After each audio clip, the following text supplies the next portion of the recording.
Welcome to Daksh academy Lado YouTube channel. बच्चों, हमने previous year से जो क्वेश्चनों की एक सीरीज स्टार्ट की है मैथ्स में, आज उसी में हमारी नेक्स्ट क्लास होगी। भी आज भी आपके लिए बच्चों एक से एक बेहतरीन क्वेश्चन लेके आया हूँ। साथ साथ नोट्स जरूर प्रिपेयर कीजिएगा।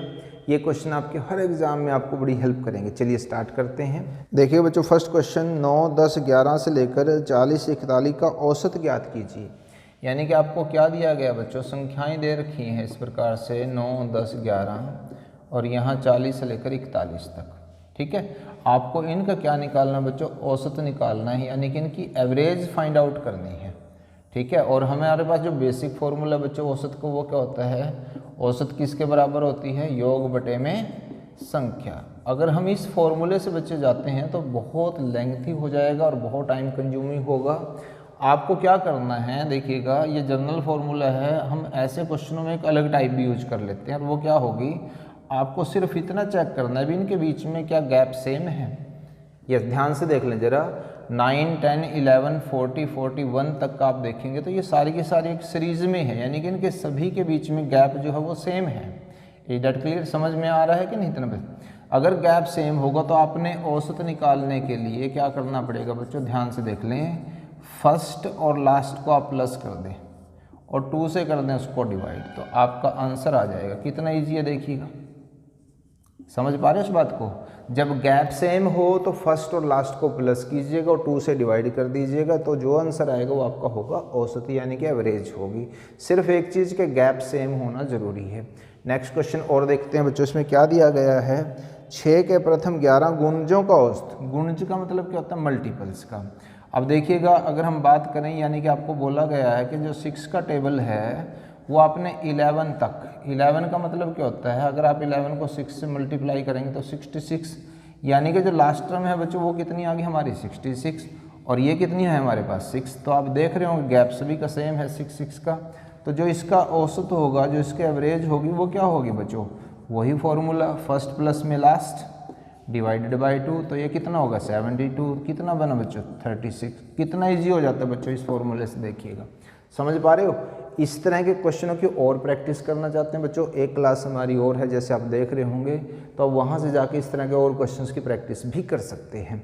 नेक्स्ट क्वेश्चन देखिए बच्चों, क्या है कि दो संख्याओं का महत्तम समापवर्तक, यानी कि जिसको हम HCF कहते हैं, वो 13 और लघुत्तम समापवर्तक 455 है। यदि इनमें से एक संख्या 75 और 125 के बीच में स्थित हो तो वह संख्या क्या होगी।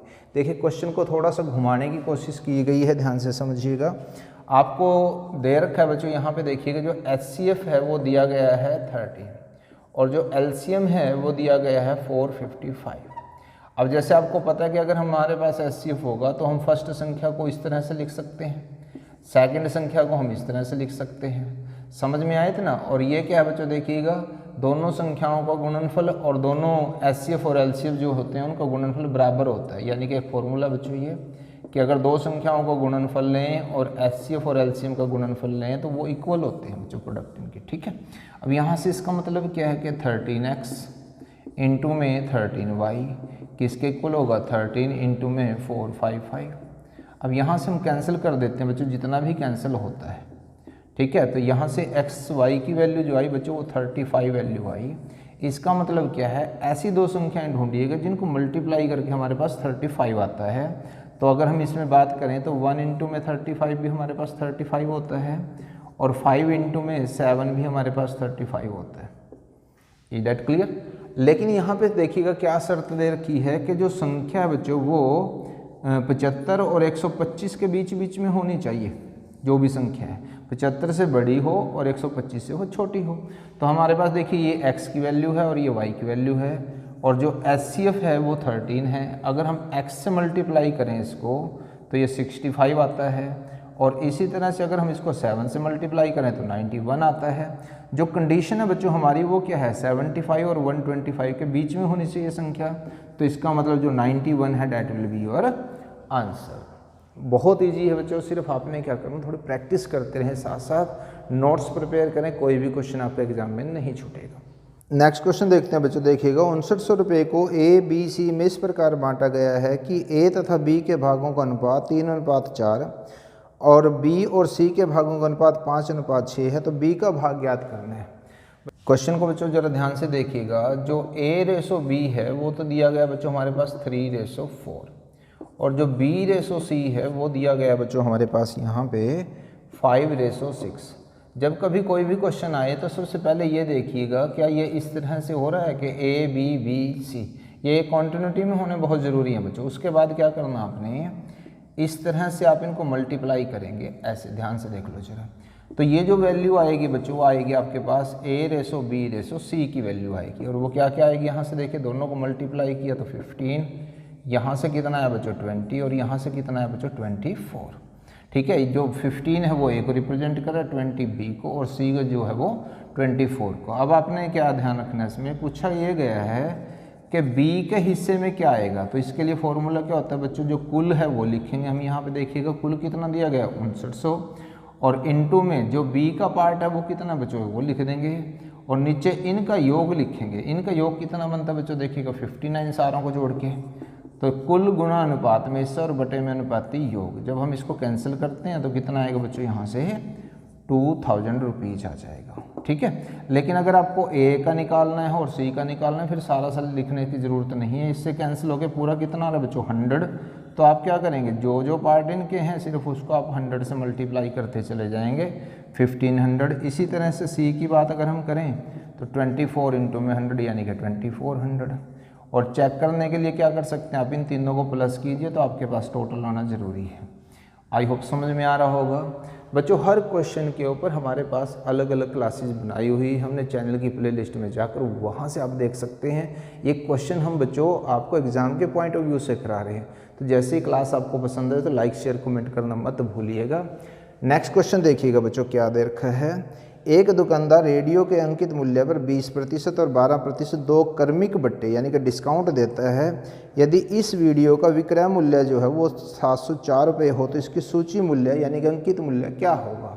तो बच्चों एक बात आपने ध्यान रखनी है कि जो अंकित मूल्य है, जिसको कई अलग अलग नामों से पुकारा जाता है अंकित मूल्य, ठीक है, इंग्लिश की अगर मैं बात करूँ तो MRP, अंकित मूल्य कह दो, उसको सूची मूल्य कह दो। इस पे डिस्काउंट मिलता है यानी कि छूट मिलती है हमें, ठीक है। और उसके बाद जितने की वो चीज़ बेची जाती है उसको बोलते हैं विक्रय मूल्य यानी कि सेलिंग प्राइस। अब इस जो ये छूट होती है ये हम अंकित मूल्य में से माइनस कर देते हैं, तो ये विक्रय मूल्य। इस क्वेश्चन में आपको क्या दिया गया है कि हमें ये मूल्य निकालना है, ठीक है ना, अंकित मूल्य निकालना है।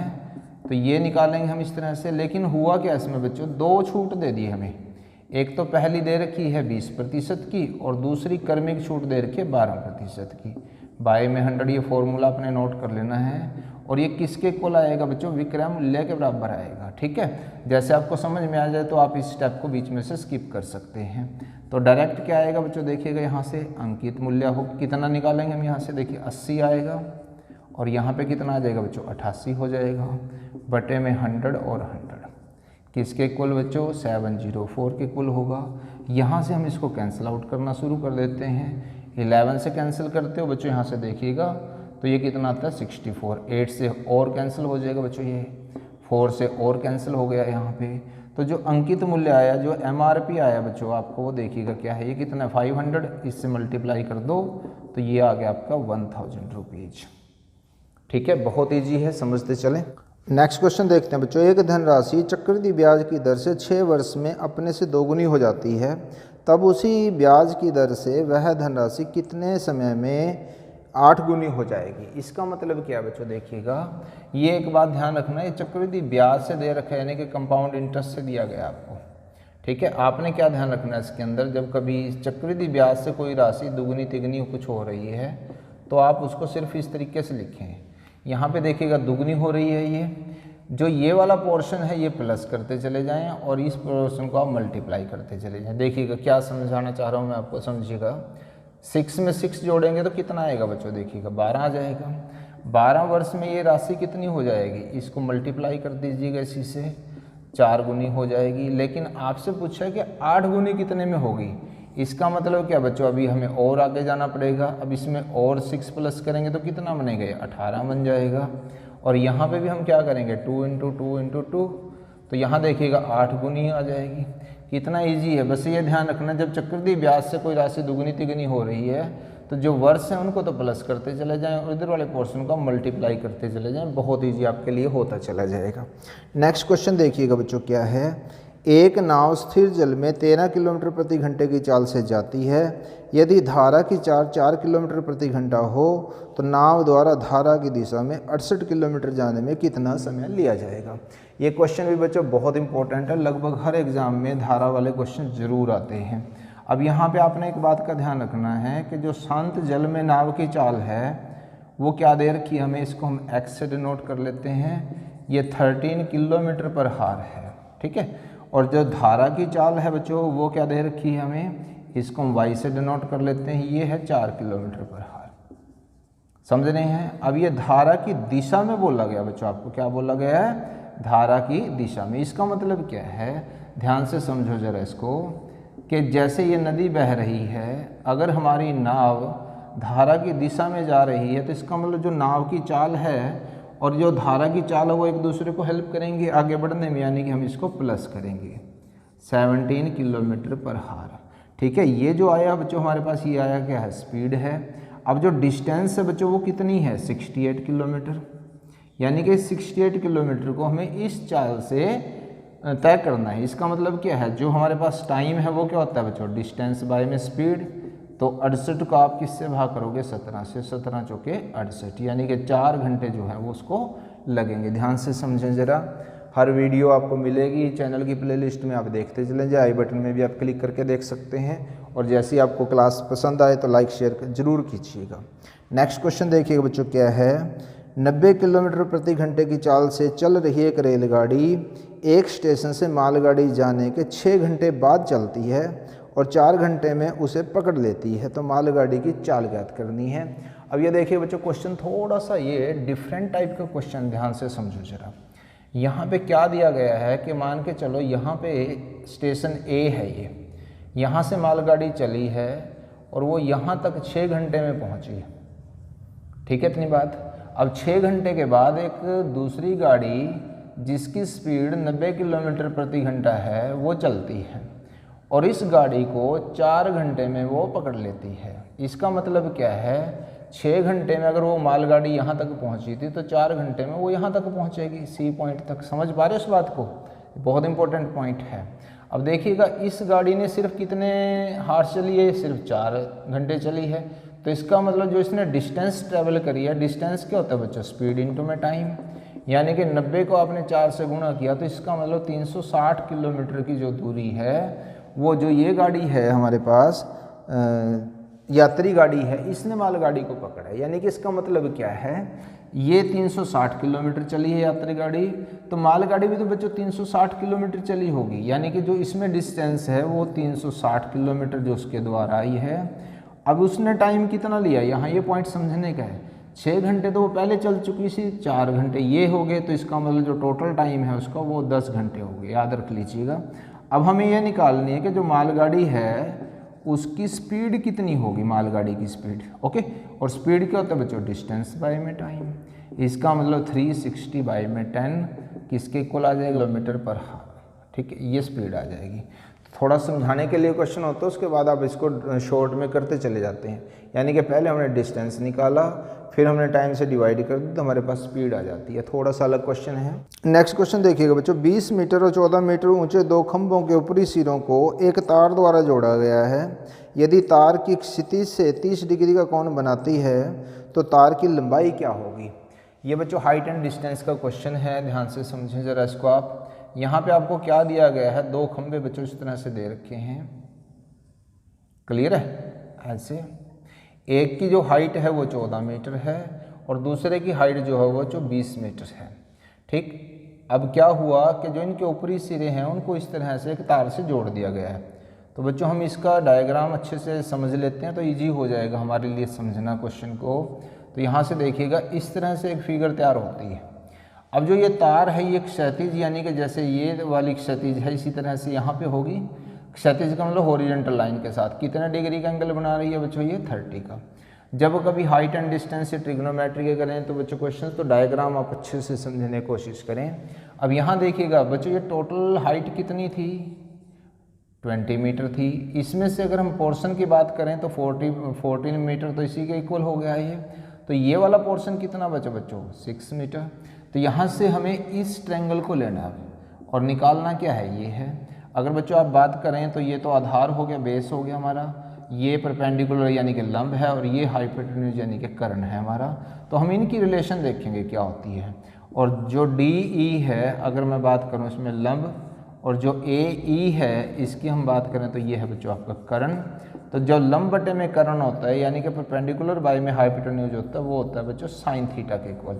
और थीटा कितना है इसमें, 30 है। तो ये वैल्यूज कुछ आपको नोट डाउन करनी पड़ेंगी, कुछ याद रखनी पड़ेंगी। तो यहाँ से कितना आ जाएगा, 6। क्वेश्चन बच्चों बहुत ईजी है।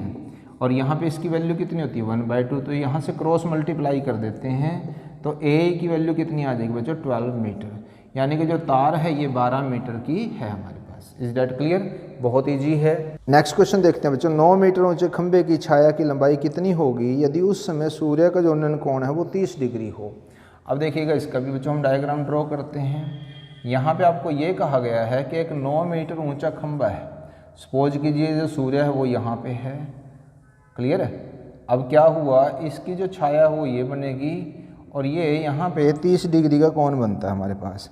तो छाया की लंबाई निकालनी है। अब देखिए खंभे की जो छाया होगी बच्चों वो तो ये होगी ना। अगर हम इसकी नेमिंग करें ए, बी और सी, इसका मतलब जो बी सी है वो हमें फाइंड आउट करना। तो इनकी रिलेशन देखें बच्चों, ये लंब है हमारा और ये क्या है बच्चों, आधार है। तो लंब की और आधार की रिलेशन अब की बार लेंगे तो इसका मतलब क्या है, ए बी बाय में बी सी, यानी कि जो लंब होता है और नीचे जब आधार आएगा इसमें तो ये टेंजेंट में जाएगा बच्चों हमारे पास। और थीटा दे रखा कितना है यहाँ पे 30।